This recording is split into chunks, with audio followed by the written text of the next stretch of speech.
The Learning Covenant is an approach to pedagogy that I've developed over the past 24 years and use in all of my class to varying degrees. It's an explicit agreement between you, me, and other students concerning what your involvement in this class is going to be. Why this approach? In the first case, this approach allows for greater individual freedom and flexibility. The college has certain reasons and objectives for requiring you to take a course in religion. It's true that you didn't have to take this particular class, but you had to take a religion class. You just happened to be lucky enough to be in mine. But I realize it's a required class, and perhaps you wouldn't take it if you didn't have to. Hopefully by the end of the class you'll be glad you did. But in light of the required nature of the class, I'm seeking to provide you some voice and say in what you'll do, when you will do it, and how you'll be evaluated, rather than dictating everything for you. This will become clearer when I go over the content of the covenant. Second, the covenant states everything clearly and explicitly. Once it's completed and agreed upon, you'll know exactly what you have to do and when. There'll be no guessing at that point. Of course, there's an opportunity to make changes, as you will see, but this is only if you initiate it.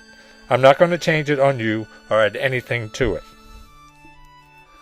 Third, the Learning Covenant allows you to take some responsibility for your own learning. My experience over the years is that students come to college out of high schools where you are passive participants. You're required to learn certain material to pass a test, and the constraints upon you are fairly heavy. But college and life, for that matter, are about so much more. No matter what career path or profession you choose, you'll be expected to take initiative and assume responsibility. If you don't do what you're supposed to do, the blame falls on you. No one will be looking over your shoulder. The Learning Covenant gives you the opportunity to begin to take some responsibility for the learning you achieve in this class. So how do you go about the development of a Learning Covenant? Well, the first thing you need to do is understand what you need to learn. I realize that you're taking a required course, and you may not even take this course if you didn't have to. Okay? What this means is think about whatever vocational profession you're choosing. Is there something there that you would need to learn in order to enable you to do that better, or even more broadly to enable you to be a more informed citizen in the world? Well, one possibility may be you need to have a little clearer sense or a more critical acumen, and so being able to engage with ideas and stuff with a critical eye, not in the sense of negative critical, but developing in a more so you understand what's going on and have a clearer sense of that kind of analytical, critical way of looking at things.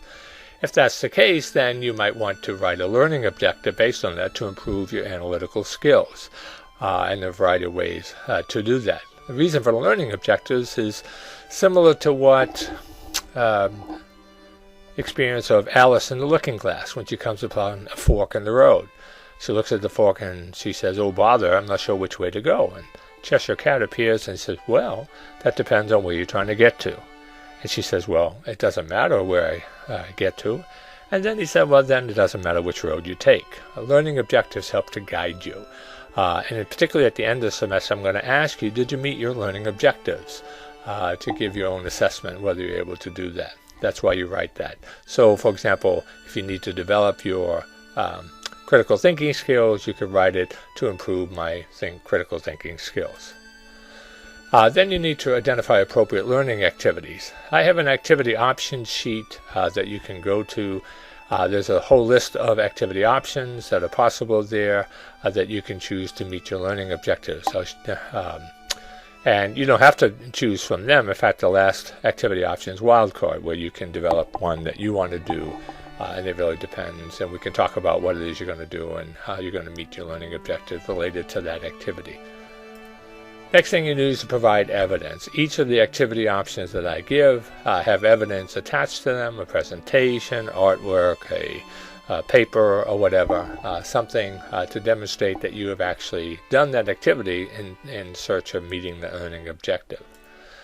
Then you have to specify the evaluation criteria. Again, on all the activity options I have developed, I give specific evaluation criteria, and the reason for that is simple. So when you're going to create the evidence, You're looking with those criteria in mind, and when I evaluate it, I look at the same criteria, at least so we can be somewhat on the same page when that happens. Then you have to set due dates. There are due dates associated with the two activities which are very expensive that I require of you, but that only accounts for about half or perhaps even less than half your grade. The rest of it you have to do.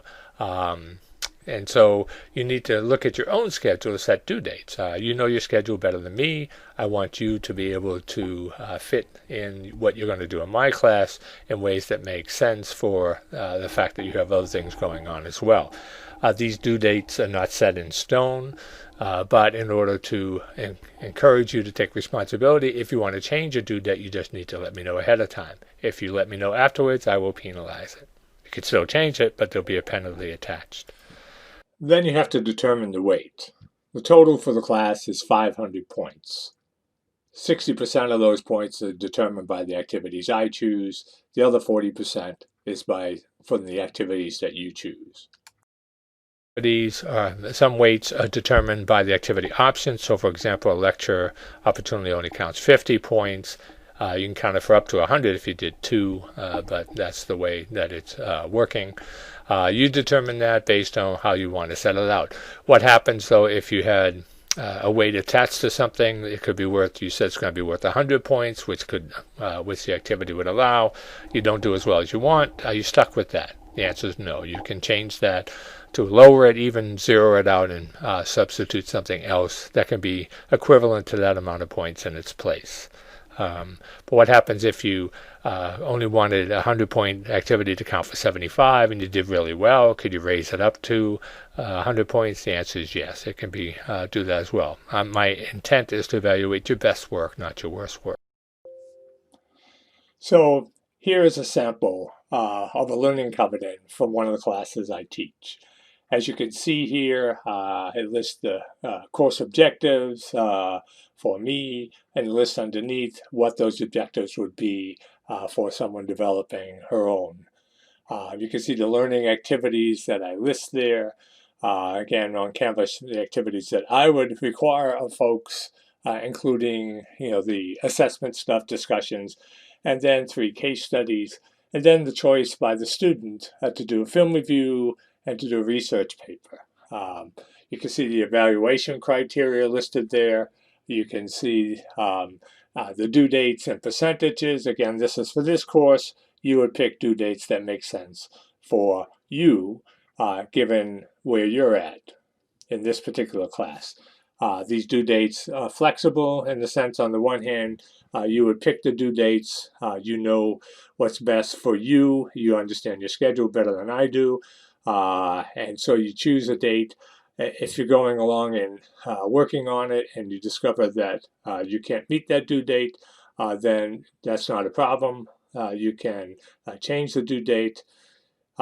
Same thing with the weight. If you pick a weight for a particular activity and each activity has its own amount of points that they're worth, you discover you're doing a really good better job than you thought you would, you could raise it up to the maximum.